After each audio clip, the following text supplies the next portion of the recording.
Django Fett on the job. Hey guys, I'm Django Fett, hunting down games, comics, TV shows, movies, and more. Here with another TV show review for you guys, and that's The Strain Season 1. And if you haven't seen my Black Sails review, I recommend you check it out on my channel. I'll put a link in the description down below. Definitely check it out. I really enjoyed the show, and I think you should definitely watch it. And I had to release this video right on Halloween because, yeah, vampires. Also, the reason why I have the layout for this video is because I actually had a copyright notice in my last TV show review for Black Sails. I just made a border, like you see here, so I can prevent copyright notices and strikes. So cross your fingers, hopefully it doesn't happen again, and hopefully I don't get a copyright strike. Now I got that out of the way, let's talk about The Strain. Now The Strain is a horror drama TV series with, you guessed it, vampires, that premiered on FX on July 13th, 2014, and the finale premiered on October 5th, 2014. Now, the show was created by Guillermo del Toro and Chuck Hogan. Guillermo del Toro, who actually created the original novel series, and Chuck Hogan, who produced the comic series. And the TV series is actually based off the novel series, and the comic series is just an exact replica of the novel series. It's just in comic form. After watching a few episodes of The Strain, I got into the comics, and so I'm gonna make some references into the comics. I read Volume 1 and Volume 2. Volume 1 is the entire season of The Strain Season 1. And I forgot to mention that Season 2 is going to happen. They are going to have Season 2. Season 3, we don't know if there's going to be any news if they're going to have that yet. But hopefully they have a Season 3 of this show. I will make a lot of comic references to the TV show, because that's what I've read. I haven't read the novel series, but I read the comics, and they're just awesome. So let's start with the pros of The Strain Season 1. The overall plot and story. Now, the premise of the show is that a plane lands at the JFK airport in New York City with lights off and doors sealed. Epidemiologist Efren, or F for short, with the CDC and his team are sent to investigate, only to find 206 people dead and only 4 survivors. No one knows how this happened, but it leads to an investigation, and the situation deteriorates when monsters in human form start appearing. And then there is the shady group that is providing this cover-up with these monsters that are appearing. Now, they're just not all of a sudden just attacking everyone on the streets. They attack during the night, and they attack people at their homes. And they attack their families first. And we have our vampire horror series. And I won't spoil any more than that, but the overall story is really intriguing. It's characters I thought that were absolutely fantastic in this show. First one being Abraham Setraskian, played by David Bradley, who I detested in Game of Thrones. You guys will know what I mean if you watch Game of Thrones Season 3. Fucking asshole. But I have to say, he really redeemed himself in this show. He is the best and most developed character in this show, and you really feel for him. Out of all the characters, he is the best by far. You learn more about his character and his past than any other character. He's like a 60-year-old vampire hunter, but he was taken prisoner by the Nazis. He's an old vampire hunter turned into pawn shop keeper, and now he's back to fighting vampires. And you'll understand more about him later on in the show, but by far the best character in the TV show. Next guy I really liked too was Vasily Fett, played by Kevin Durand. He is a pest exterminator, and he's a tough son of a bitch who kicks major ass in this series and enjoys killing these vampires. Right after Abraham, this guy was my favorite. He's indifferent to killing vampires like Abraham, unlike everybody else in this show, which I did not get. And I'll mention these characters in the cons. But Vasily Fett, wow, this guy was awesome. And Kevin Durand was the perfect guy for this role. Richard Sammel as Thomas Eichhorst, an ex-Nazi turned into an immortal vampire who disguises himself as a human. Eichhorst was the major villain in the series. Now, he is the primary villain in the TV show, and I really liked his character. I bought into that. I liked the fact that he was in command when the Master returned. And when you find out the past of Abraham, you also discover the past of Eichhorst as well, because both are connected. The vampire stereotype of Twilight has really taken over and really hampered the vampire stereotype. Vampires are really meant to be scary and terrifying, and I have to say this. This show has the most terrifying vampires I have ever seen. on the big screen or the TV. These are the scariest mothers I have ever seen. They're dead scary. These aren't your prototypical vampires like I want to suck your blood, like Dracula and all, but have like a stinger that shoots out of their mouths and then suck your blood. And once that stinger gets your neck, there is no letting go. And you're pretty much dead right there on the spot. Then that person becomes a vampire after a day. And I also love seeing the chaos in the streets of New York City with the vampires mostly attacking at night, but there was just pure anarchy in the streets, and I loved seeing that. It just seemed like the threat was everywhere and undaunting. You felt like they did so much damage throughout the city and there's nothing you could do about it. They also did an amazing job with the makeup for most of the vampires. Most. Except one in particular. And I will get to him in the cons. But for the most part, they're fantastic. And I have to make a comparison with The Walking Dead, but I feel like this show's vampires, the makeup they do for the vampires, is far more scarier than the zombies in the Walking Dead series. That's just the way I feel. Guillermo del Toro is a visual genius when it comes to this stuff, and you can tell him and his crew put a lot of hard work into the visual style into the series. Maybe a bit too much. And the action scenes really worked too.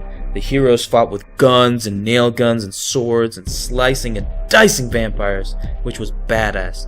And I wish they used more swords in this series like they did in the comics. I mean, it doesn't have to be super realistic. The whole entire plot is not even realistic. They don't have to use guns all the time. I mean, they can use swords, so I would love to see them using swords more often. Other than Abraham, I want to see, the main guy, F, use swords as well. Also, the horror elements of the show were there and very strong in the first 3 to 4 episodes, with the unknown threat that you had no idea what was coming. Then it slowly died down until encounters of hordes of vampires started up in the later episodes. Now let's discuss the cons of The Strain Season 1. First off, I love the different viewpoints, but it felt too much at times. There was just so much going on, and you felt like they didn't focus too much attention on one story or another, and there was just an uneven focus with all these different storylines that are happening. It just felt too many. The show deals with many different storylines. Gus, F and his gang, and Eichhorst and the Master. Also, an extreme con to this show is the pacing. My god, the pacing was so ridiculously slow. One moment there's an intense action scene, and there's a character development moment, and I have to say, other than Abraham, everybody else is poorly developed in this TV show. The first 5 episodes kept you on the edge, and then after that, the show got so slow and boring. It became a grind, but I still wanted to know more about the vampire threat though. There's just so many moments where they just stopped the action completely, which is the main drive of the TV show. That and the awesome plot. They wanted to slowly develop these characters, but they did a shit job at the same time. Other than Abraham, nobody else was good. But first off, Corey Stoll as Efren Goodweather, aka F.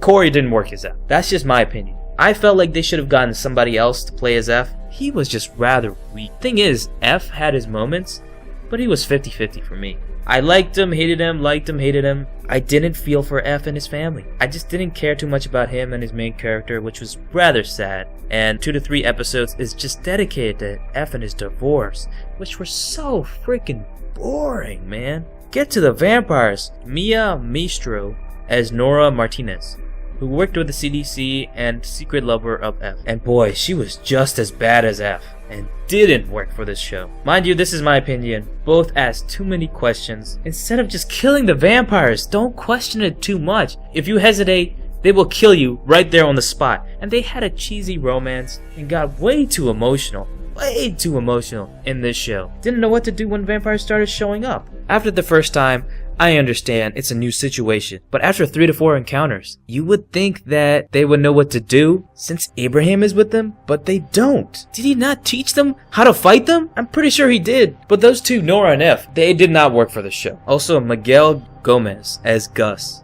an ex-gangbanger who recently got released from jail and wants to help his mother by doing good but helping the evil Eichhorst at the same time. Gus was awful. He ended up being an annoying asshole. All he cared about was his best friend and his mother. He didn't give a shit about anybody else or the consequences of his actions. He was just a really bad character, and they didn't show enough of him for us to care about it. And his story was just very short compared to F's. It was like the shortest out of all the storyline. Also, I did mention that one vampire in particular, they messed up, and that was, believe it or not, the Master. He was the coolest villain in the comics. He was scary as fuck in the comics. Like, he was scary, without a doubt, in the TV show.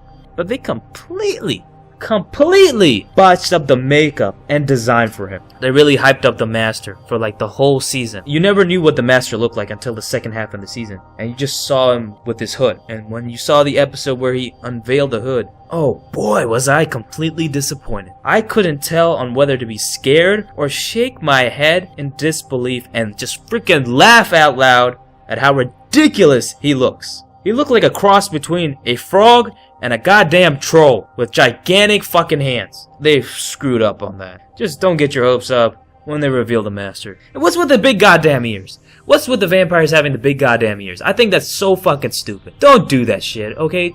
It looks so fucking ridiculous. Just stop. What's with the big goddamn ears? Ah, God. Anyway, the Master, I hoped he had his appearance changed in some way, but he will probably be the same. Guillermo del Toro is just probably like, oh, he looks so great. He's gonna say he looks so great and all, but he looks so goddamn awful. He looks awful. They desperately need to change his appearance for season 2 because he's going to have a heavier role for that season, or I hope so, because he had it in the comics, and he better look fucking scary. He looks awful, guys. He is so bad. That was just one of my major complaints of the show. When they revealed him, I was just so fucking disappointed. Anyway, bad writing, bad dialogue, and horrible pacing really hampered this show down. But despite all that, I'm really looking forward to season 2.